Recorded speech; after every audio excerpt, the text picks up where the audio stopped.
Make sure to subscribe and turn on the notifications so you can be alerted when new content is released. Enjoy the video. Most of our thoughts and feelings come from our past experiences. They come from our memories. In fact, your brain is organized to reflect everything you know in your life. Your brain is a record of all the things you've learned and experienced to date. It's an artifact.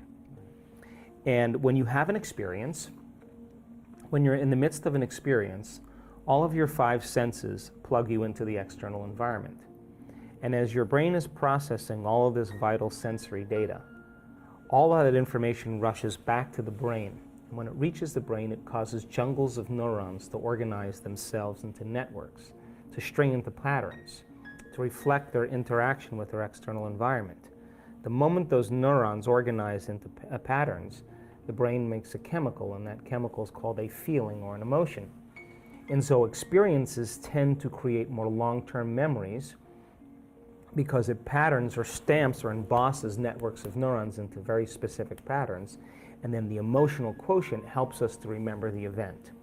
The end product of experience, of course, is the emotion, and it causes us to feel certain ways. You can remember where you were on 9/11. You can tell me who you were with, what time of day it was, what you were doing, because whatever you were seeing in that moment or hearing in that moment changed how you were feeling. And the moment you felt altered or you felt differently, significantly, your brain perked up and you paid attention to whatever caused that. And that event in and of itself is called a memory. So then most of our thoughts and feelings tend to be within the neural circuitry of the past and the emotions of the past chemically. If you combine a thought and a feeling, a thought and a feeling, a thought and a feeling, and you have a series of good thoughts that are connected to a series of good feelings, that cycle of thinking and feeling creates what's called an attitude.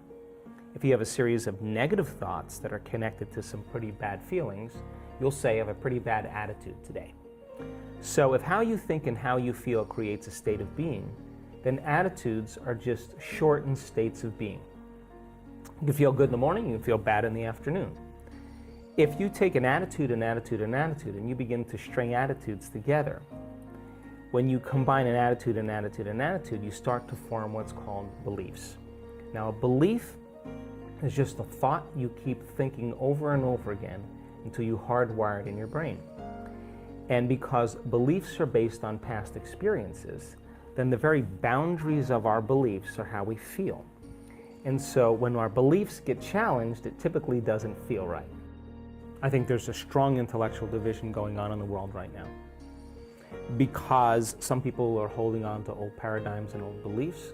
And look, if we're measuring normal, we're going to get normal. I mean, for years, the idea that you couldn't grow new brain cells or couldn't change the brain in some way, that was a belief. And you know why?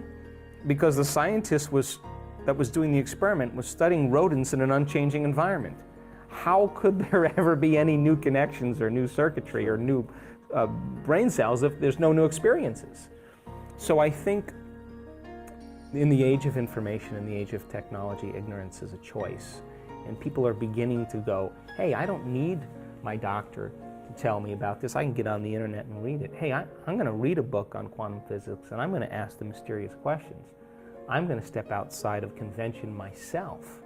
So once you step outside of convention, you will be considered foolhardy or insane until you're able to produce some type of change. Then you're considered a saint, a holy man, a mystic, a genius. Dare to be original. So I think the camp is divided in a very big way. That's the reason why I'm doing all the measurements. Yeah. Because I want people to understand that the person that healed themselves of that condition, that traumatic brain injury, I want to show you that their brain is better. They're not just saying, I feel better. No, they are better. I want them to see that. Now, they didn't do that with a drug. They didn't do that with a therapy. They didn't do that with anything except by thought alone. And they made those biological changes. So, to answer the question, the camp is divided in many ways. The old paradigms, and then the new understandings and the new paradigms. And then there's this little kind of bridge in between, and we're only as good as a people that are willing to execute it. In other words, you got to be skilled at this, right? You got to be skilled at this. So if you're not skilled at it, we're not going to see any changes. So imagine 500 people or 450 people coming to an event, a workshop, and we are going to help them cross that river and to become conscious of their unconscious thoughts. You know, the ones that say, you can't, it's too hard, this will never happen, I can't change, I'm too this, I'm too old, I'm too that. Get beyond what their habits are, what they say unconsciously. Do they complain? Do they blame? Do they make excuses? Do they feel sorry for themselves? It's a program. They talk about others. Then look at their emotional states. Oh my God, I've been guilty for the last 30 years. I didn't even know I was guilty. It just felt like me. I've been unworthy. I didn't even know I was unworthy. It just felt like who I am. And all of a sudden, they start becoming conscious of that. And then they start creating a new change for themselves. And one by one, you start seeing these breakthroughs. You start measuring those breakthroughs. You get people on the stage talk about their breakthroughs, show their brain scan, show their heart rate monitor, show the energy change. And I guarantee you, just like an infection can create a disease in a community, I believe that wellness can be as infectious as disease. And you start seeing dramatic changes happening in a small community of people who are outside of the conditioning of their environment. The science has to be done to measure it, but the measurements are only as good as our students. And if they're not doing the work, if they're not developing the ability to sustain brainwave states, if they're not getting beyond their analytical mind, because what separates the conscious mind from the subconscious mind is the analytical mind. And if a person doesn't get beyond their analytical mind, they'll still think within their belief. And I've measured enough brains to tell you is that when you think within your belief, or you think within those limited emotions, you are going to make your brain worse, without a doubt. It's only when you transcend that analytical mind that you start falling in to those subconscious programs and you begin to step into the autonomic nervous system where you can change your chemistry and your biology.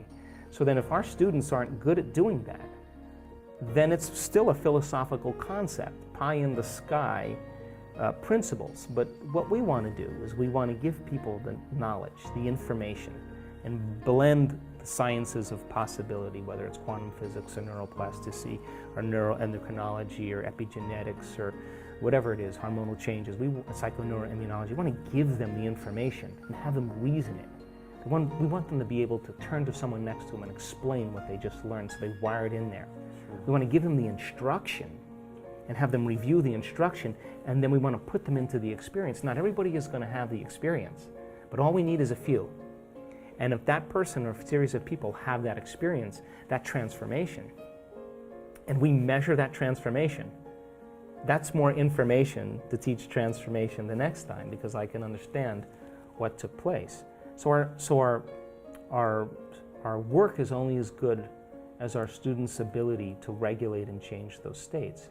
But I do know that if you give people the opportunity and they have enough times in their environment to apply it, you'll start seeing those transformations occur. And now we're stepping outside the paradigm of the human beings are limited, they're powerless, they need these external things to take care of them. I think it's time that we start taking a little bit more responsibility for these things and seeing if we're able to do it in a practical, measurable way. An attitude and attitude and attitude are shortened states of being. And you combine them together then a belief then, the cycle of thinking, feeling over time, creates a subconscious state of being. So all beliefs are subconscious states of being. We have beliefs about God, about spirituality, about health, about relationships, about love. And all of those are based on our past experiences, but the majority of those beliefs, we don't even know that we believe them because we think they're true, because they're not functioning primarily in the conscious mind. So then, if you take a belief, and you stack them together, you start to form what's called perceptions. And perceptions have everything to do with the relationships we have, the things we create, the behaviors we demonstrate, and even the choices we make in our relationships. So then, why is that important? Because then, if beliefs are subconscious states of being, and you're stringing beliefs together, then most people are viewing their life through the lens of the past, unconsciously. And they are filling in reality. They're seeing reality. They're filling it in from their past memory. We know this to be true because they did an amazing experiment where they took a group of people and they had them wear these lenses. And the lenses were divided in half. And when they looked to one side, they saw one color. And they looked to another side, they saw another color. And they said to them, okay, well, wear these glasses every day for 2 weeks. Take your kids to school, do all the things you do at work, go shopping, work out, live your life. At the end of 2 weeks, they brought those people back into the lab and they said, look to the left, what color do you see? So we don't see a color. Look to the right, what color do you see? We don't see a color. Now, it says a couple things. Number one, the eyes don't see. The brain sees. But more emphatically important is that those people were filling in their external reality based on their memory in their brain. If they were truly seeing, they would be seeing those colors, right? So then, in our perceptions then, we are overlaying our future, we're overlaying the present moment with our memory of the past. And so then, that then begins to diminish possibility. And it begins to close down the way that we can begin to navigate and function in our lives.